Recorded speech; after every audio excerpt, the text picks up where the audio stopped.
ये शरीर मेरा है, फिर भी बीमार पड़ूं, मुझे बीमारी नहीं पड़ना, रुकता नहीं।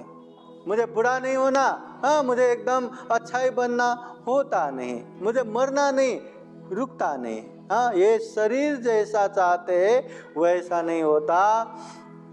परिवार कहाँ हमने जैसे चाहा वैसा होगा, धन संपत्ति हम जैसे चाहते वैसा कहाँ होगा। स्वागत है आप सभी का। आप लोग देख रहे हैं बुद्धास टीचिंग चैनल, और हम यहाँ महाकारुणिक तथागत बुद्ध और उनके शिक्षाओं के विषय में चर्चा करते हैं।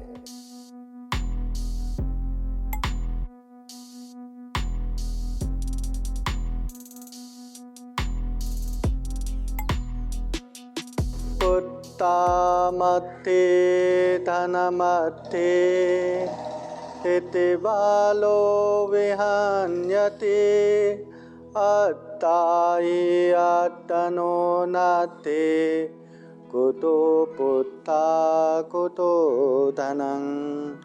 महाकारुणिक तथागत बुद्ध धम्म संघ को त्रिवार वंदना। परम पूजनीय बोधिसत्व डॉक्टर बाबा साहब अम्बेडकर बुद्ध लेनी बुद्ध विहार में उपस्थित संपूर्ण श्रद्धा संपन्न बुद्धि संपन्न उपासक उपासिकाएं। महाकारुणिक तथागत बुद्ध कहते हैं, पुत्ता मत्थे धन मत्थे इति बालो विहन्यते। यहाँ दुनिया में जो भी लोग हैं बस धन संपत्ति के पीछे भागते हैं, परिवार के लिए भागते हैं। परिवार के लिए अच्छा हो गया, परिवार के लिए फायदा हो गया, धन संपत्ति मिल रहा है या धन संपत्ति मिल गया हो, कुछ भी करने के लिए तैयार होता है। दुनिया के हर पाप करने के लिए तैयार होता है। इसलिए बुद्ध कहते हैं, पुत्ता मत्थे, जो कहते हैं मेरे पास पूरा परिवार है, धन मत्थे, मेरे पास धन संपत्ति से परिपूर्ण है, इस तरह से अहंकार अभिमान करने वाले को बुद्ध कहते हैं बालो या मूर्ख। मूर्ख है वो, अज्ञानी है वो, जो मेरे पास परिवार है, मेरे पास धन संपत्ति है करके खूब अहंकार करके बैठते हैं। बुद्ध कहते हैं, अत्ता ही अतनो नत्थे, हम खुद जैसा चाहते वैसा नहीं होता। होता है क्या? ऐसे बारिश हो गया, हाँ सर्दी लग गया, अरे ये मेरा शरीर है, मला नको पाहिजे, ये सर्दी मुझे नहीं चाहिए, हट जा। हट जाता है क्या? ये मेरा शरीर है, ये मेरा हाथ है, इसको मैंने ब्लेड से थोड़ा सा कट मारूं और कहूँ कि ये मेरा ही हाथ है, ये घाव मैंने ही बनाया है, ये घाव अभी के अभी चला जाए, मला नको पाहिजे, मुझे चाहिए नहीं, चला जाए। चला जाएगा क्या? चला जाएगा। जो खुद का हाथ है, छोटा सा घाव जो खुद नहीं बनाया है, वो भी मुझे नहीं चाहिए करके बोले तो वो नहीं जाता। हम खुद जैसा चाहते वैसा नहीं होता। यहाँ वो मस्काई देखो, जमाने में कितने सुंदर होगा, कितने ब्यूटीफुल होगा, अभी ये उम्र में है, वैसे अभी भी अच्छी दिख रही है, परंतु एक जमाने में कैसा होगा अभी उनसे पूछो, कभी उन्होंने चाहा का मैं बूढ़ा हो जाऊं? कभी चाहा क्या? कोई भी नहीं चाहते दुनिया में बुढ़ापा हो, फिर भी हर किसी को बूढ़ा होना ही पड़ता है, बुढ़ापा में पहुंचना ही पड़ता है। कितना भी बुढ़ा हो ये अलग बात है, किसी को बुढ़ा दिखता ही नहीं। जब छोटे छोटे बच्चे अपने नातू नातिन बड़े बड़े हो जाएगा, अरे मैं इतना बुढ़ा हो गया हूँ, तब पता चलता है। बूढ़ा होना नहीं चाहते, बूढ़ा होना ही पड़ता है। बीमार होना नहीं चाहते, बीमारी से कोई नहीं बच सकता। और तो और कुछ भी हो जाए, चाहे खाने को हो ना हो, पैसा हो ना हो, परिवार हो ना हो, फिर भी मरना कोई नहीं चाहते, फिर भी मरने से कोई नहीं बच सकता। मतलब हमारा ये शरीर, ये हम है, हम जैसा चाहते हैं वैसा नहीं होता। तो बुद्ध कहते हैं, कुतो पुत्ता कुतो धनं। हाँ, ये परिवार कहाँ हम जैसे चाहते हैं वैसा ही होगा। परिवार को जितना आप अच्छा करेंगे, जितना फायदा देते रहेंगे, तब तक अपना है। आप थोड़ा सा मिस्टेक कर लो, गलती कर लो, आप पराया हो जाएंगे। वो धन संपत्ति भी कितना जमा करके रखो आप, 10,000, 10 लाख, 10 करोड़, 10,000 करोड़, कितना भी जमा करके रखो, जब तक उसको अच्छे से सदुपयोग करेंगे तब तक आपको साथ देगा। सदुपयोग नहीं किया तो ये धन संपत्ति, बुद्ध कहते काल सर्प समान, जहरीला सांप समान है। भाई भाई में दुश्मन बना देता है, बहन बहन में दुश्मन बना देता है, किसी मित्र परिवार को गिनती नहीं करता। धन सदुपयोग नहीं किया तो ये हमारे लिए बहुत जहरीला बन जाता है। इसलिए बुद्ध कहते हैं हम जैसा चाहते हैं वैसा नहीं होता। ये मेरा पैर, ये मेरा हाथ, ये मेरा चेहरा, ये मेरा शरीर है, ये शरीर मेरा है, फिर भी बीमार पड़ूं, मुझे बीमारी नहीं पड़ना, रुकता नहीं। मुझे बुरा नहीं होना, हाँ, मुझे एकदम अच्छा ही बनना, होता नहीं। मुझे मरना नहीं, रुकता नहीं। हाँ, ये शरीर जैसा चाहते वैसा नहीं होता। परिवार कहाँ हमने जैसे चाहा वैसा होगा, धन संपत्ति हम जैसे चाहते वैसा कहाँ होगा। इसलिए बुद्ध कहते हैं जिंदगी में सुखपूर्वक जीना है तो आशाएं कम रखो, एक्सपेक्टेशन कम रखो। हाँ, ये मेरे परिवार, ये मेरे माँ बाप, बच्चे, उसको वैसा ही करना है, ये मेरे परिवार है, उसको ऐसा ही बोलना है, ऐसा ही सोचना है, ऐसा ही करना है। जितना ज़्यादा आशा रखेंगे ना उतना ज़्यादा दुख है। हाँ, एक बच्चा इतू सा बच्चा जन्म दे के, हाँ, इतने गंदगी को साफ करते करते उसको बड़ा बनाते हैं, खिलाते हैं, पिलाते हैं, हर बीमारी से बचाते हैं, उसको हर तरह का सुविधा देते हुए अच्छे से अच्छे एजुकेशन देते हैं, पढ़ा लिखा के डॉक्टर इंजीनियर बनाते हैं। उतने में ही नहीं रुकता, अच्छे से अच्छे जॉब दिलाते हैं, अच्छे से अच्छे परिवार के साथ, हाँ, शादी करवाते हैं, परिवार बना देते हैं। वो सारा करके देते हैं माँ बाप। और इतना करने के बाद माँ बाप का एक्सपेक्टेशन कितना होगा। जिस तरह वो बच्चे को अपने मानने पे लेके, हाँ, उसको बड़ा किया, उसने छी किया, सुसु किया, कभी उसको गाली नहीं दिया, तो इतने प्यार से संभाला। ये बच्चा हमारे बुढ़ापे में कितना साथ देगा, हमें कितना अच्छे से रेख देख करेगा, कितना होगा। परंतु जितना हम ज़्यादा एक्सपेक्टेशन रखेंगे पूरा नहीं होता तो बहुत दुख होता है, बहुत तकलीफ देता है। इसलिए जितना एक्सपेक्टेशन कम रखेंगे उतना सुख मिलेगा। एक्सपेक्टेशन नहीं रखा तो थोड़ा थोड़ा भी किया तो बहुत खुश, एक्सपेक्टेशन ज़्यादा रखा तो उसने जितना भी किया, अरे उतना करना चाहिए, उसने क्या ही किया, कभी खुश नहीं रहता। इसलिए परिवार में सुख शांति पूर्वक जीने के लिए ये बात भी हमेशा याद रखना। और उपासक उपासिकाएं बुद्ध धम्म संघ के शरण जाके हम उपासक उपासिका बने हैं तो केवल बुद्ध विहार हफ्ते में एक बार, महीने में एक बार दर्शन करने के लिए गए, वंदना करने के लिए गए, सेल्फी वेल्फी लिया, फोटो वोटो लिया, सोशल मीडिया पे अपलोड कर दिया, हो गया, हम श्रद्धावान उपासक हो गया, श्रद्धावान उपासिका हो गया, ऐसे समझना भी ठीक नहीं है। श्रद्धावान उपासक उपासिका बनने के लिए भगवान बुद्ध धम्म संघ का दर्शन तो करते रहना ही है, पूजा तो करते रहना ही है। सबसे महत्वपूर्ण बात, जिस आदर्श के लिए हम पूजा कर रहे हैं, वंदन कर रहे हैं, उनके आदर्शों पे चलना भी जरूरी है। उनके उपदेशों को जान के समझ के पालन भी करना जरूरी है, अभ्यास भी करना जरूरी है।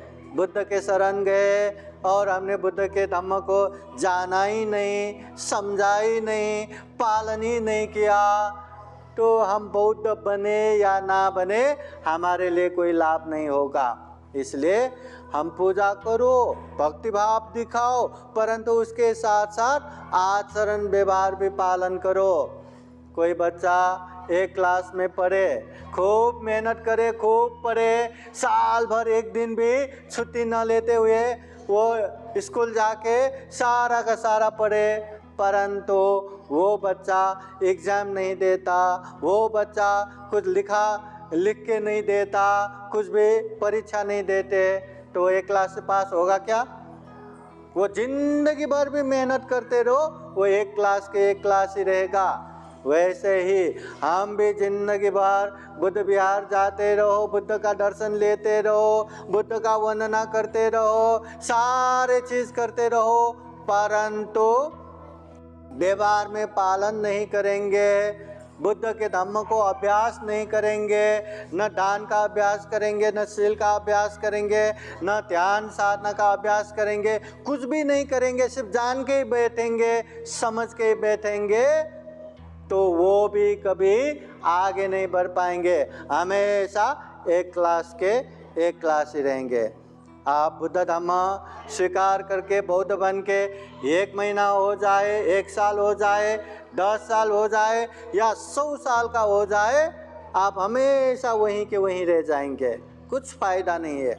बुद्ध कहते हैं बहुम पिचे सहितं भासमानो न तकरो होती नरोपमत, तो ज़्यादा से ज़्यादा धम्म की बातें जान भी लिया, समझ भी लिया, परंतु पालन कुछ नहीं करेंगे, तो बुद्ध उदाहरण दे के समझाते हैं वो तो एक नौकर जैसा है।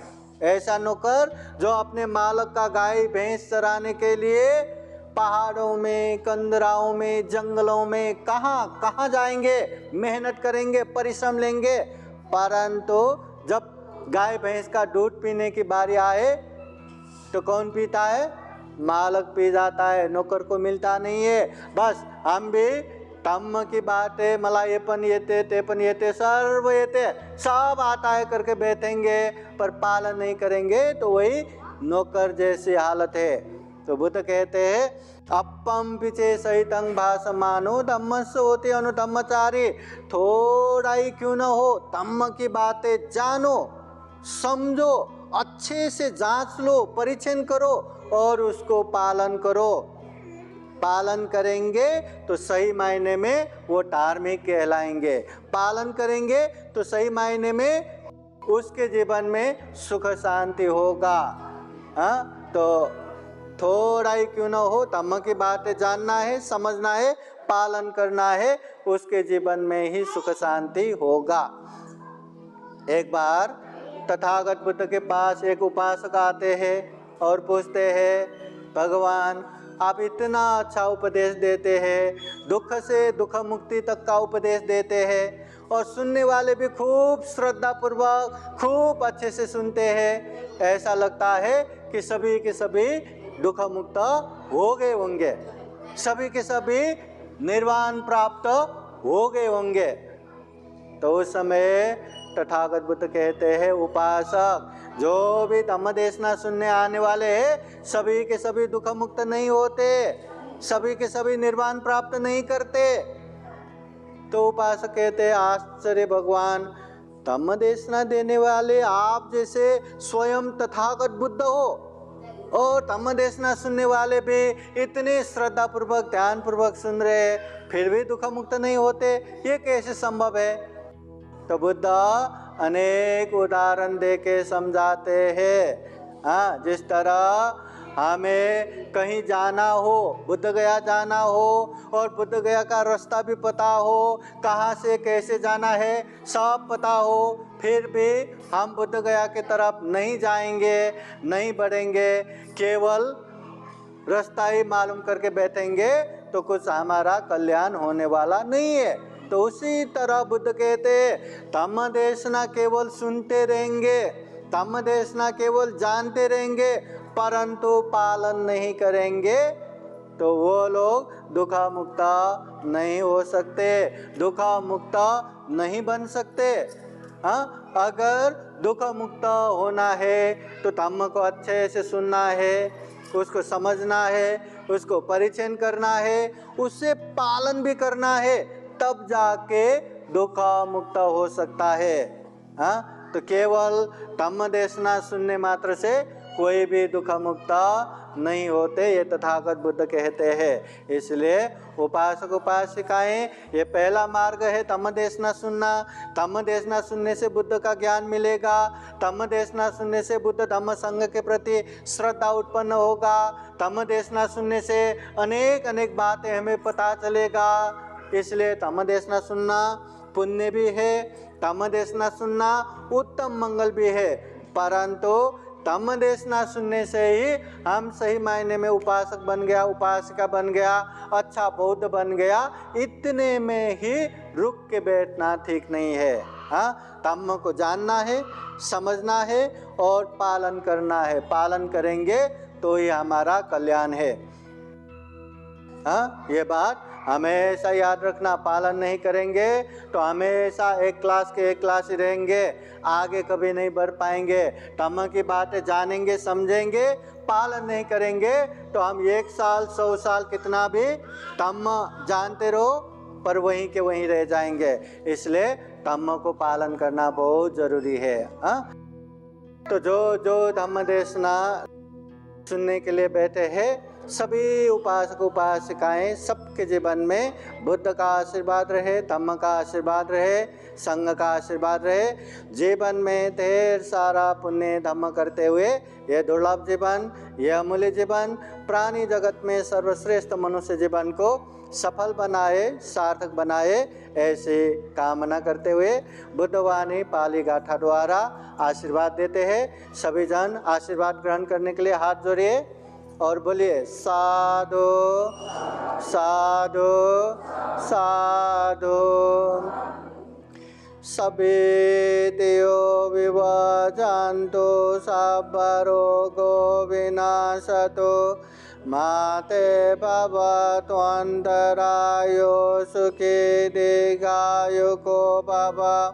भवतु सर्वमङ्गलं रक्षन्तु सर्वदेवता सर्वबुद्धानुभावेन सदा सोते भवन्तु ते। भवतु सर्वमङ्गलं रक्षन्तु सर्वदेवता सर्वधर्मानुभावेन सदा सोते भवन्तु ते। भवतु सर्वमङ्गलं रक्षन्तु सर्वदेवता सर्वसङ्गानुभावेन सदा सोते भवन्तु ते। एचितं पाचितं दुह्यं क्षिपमेव समेचतो सर्वे पुरन्तु चित्तसङ्कल्पा छन्दोपन्नरसो यथा। आयु आरोग्य सम्पत्ति सर्ग सम्पत्तिमेव च अतो निब्बान सम्पत्ति इमिनाते समेचतो। साधु साधु साधु। बुद्धं नमामि, धम्मं नमामि, संघं नमामि। सबका मंगल हो, सबका कल्याण हो, सुखी हो, सुखी हो, सुखी हो। साधु साधु साधु। बुद्धं नमामि, बुद्ध को नमन करता हूँ। धम्मं नमामि, धम्म को नमन करता हूँ। संघं नमामि, संघ को नमन करता हूँ।